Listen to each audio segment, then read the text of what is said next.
Hi sir. నిన్న నాగబాబు గారు MLC అయిన తర్వాత పిఠాపురం వెళ్తే అక్కడ వర్మ గారు లేరు మీటింగ్లో, అండ్ అక్కడ బాగా అరుపులు వచ్చినాయి. వర్మ జిందాబాద్, తెలుగుదేశం జిందాబాద్ అన్నట్టు. ఎలా అనిపిస్తుంది పిఠాపురం రాజకీయాల గురించి? ఇది ఖచ్చితంగా టీడీపీ మరియు జనసేన మధ్య ఉండేటువంటి విభేదాలని ప్రత్యేకంగా చూపిస్తుంది. ఇది అక్కడ జరిగింది కేవలం జనసేన మీటింగ్ కదా, మరి వర్మ ఎందుకు రావాలి? వర్మకి జనసేన సంబంధం లేదు అసలు. ఓకే, వర్మ అనేటువంటి ఆయన కేవలం తెలుగుదేశం పార్టీకి చెందినటువంటి వ్యక్తి.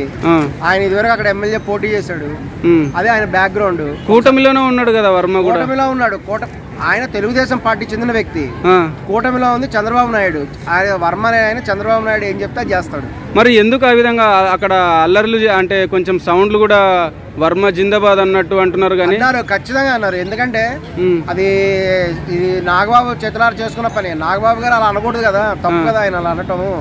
ఆయన ఇప్పుడు ఎక్కడైనా, ఇప్పుడు ఒక వర్మనే కాదు, ఏ పార్టీ అయినా ఏ ఎమ్మెల్యే అయినా సరే అక్కడ ఒక స్థానిక నాయకుడు ఉంటాడు. వాళ్ళంతా కష్టపడితేనే ప్రజలందరూ ఓటేస్తేనే గెలుస్తారు. అంతేగాని గెలిచిన తర్వాత కేవలం నన్ను చూసి ఓటేశారు, పవన్ కళ్యాణ్ చూసి ఓటేశారు అన్నా కూడా అతను అనటం అతను అహంకారానికి నిదర్శనం ఇది. మరి పవన్ కళ్యాణ్ చూసి ఓటేస్తే మరి మిగతా తెలంగాణలో కూడా అనేక చోట్ల పోటీ చేశారు కదా, ఒక్క చోట డిపాజిట్లు ఎందుకు రాలేదు? అన్ని చోట్ల ఎందుకు ఓడిపోయారు? అది మరి ఇంతకు ముందు టీడీపీతో ఒప్పందం చేసుకున్నప్పుడు అప్పుడు ఎందుకు గెలవలేదు? అప్పుడు మరి అప్పుడు కూడా అదే పవన్ కళ్యాణ్ కదా. అవును. ఇప్పుడు ఎమ్మెల్సీ తర్వాత మొదటిసారిగా నాగబాబు గారు పిఠాపురానికి ఎందుకు వెళ్ళారంటే ఏమనిపిస్తుంది? ఎందుకు వెళ్ళారనిపిస్తుంది? పిఠాపురం అంటే ఆయన చాలా జాగ్రత్తగా స్టెప్లు వేస్తున్నాడు, తెలివితేటలు కదా. ఎందుకంటే ఆయన ఎమ్మెల్సీ అయిన తర్వాతనే కామెంట్స్ స్టార్ట్ చేశాడు. అవును. ఎమ్మెల్సీ అయినంత వరకు సైలెంట్ ఉన్నాడు. అవును. ఎమ్మెల్సీ అయిన తర్వాత ఇంకా తన ప్రతాపం చూపిస్తున్నాడు. వాస్తవానికి నాగబాబుకి చంద్రబాబు నాయుడుకి పడదు.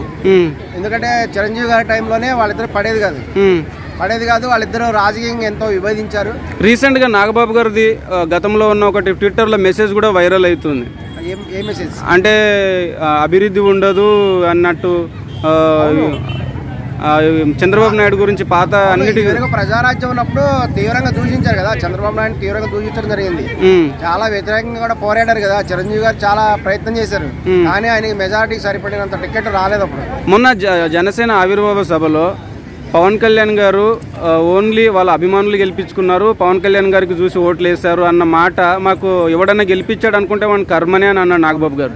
ఆ వ్యాఖ్యలు మీకు ఎలా అనిపించింది? అది ఖచ్చితంగా వర్మనే అన్నాడు, వర్మనే కర్మ అన్నాడు. అవును. అది నాగబాబు గారి యొక్క అహంకారానికి నిదర్శనం, పొగరబోతాను అది. ఎందుకంటే వర్మ గారు మరొక వ్యక్తి అంటే గెలవకంటే ముందు వర్మ గారు ఉండాలి, వర్మ గారు వల్ల సపోర్ట్, వాళ్ళ త్యాగం అన్నారు. గెలిచిన తర్వాత కూడా వర్మ గారు వల్లనే గెలిచాను అన్నారు. తీరా చూస్తే ఈ ఎమ్మెల్సీ టయానికి గెలిచి ఒక 1 year కూడా కాలేదు. ఎందుకు ఈ విధంగా మాటలు వస్తున్నాయి అంటారు కూటమిలో? అది అనుకుని ఉండాల్సింది. ఎందుకంటే వాళ్ళు తమ గొప్పదనాన్ని ఇంకా పెంచుకోవడానికి ప్రయత్నం చేస్తున్నారు.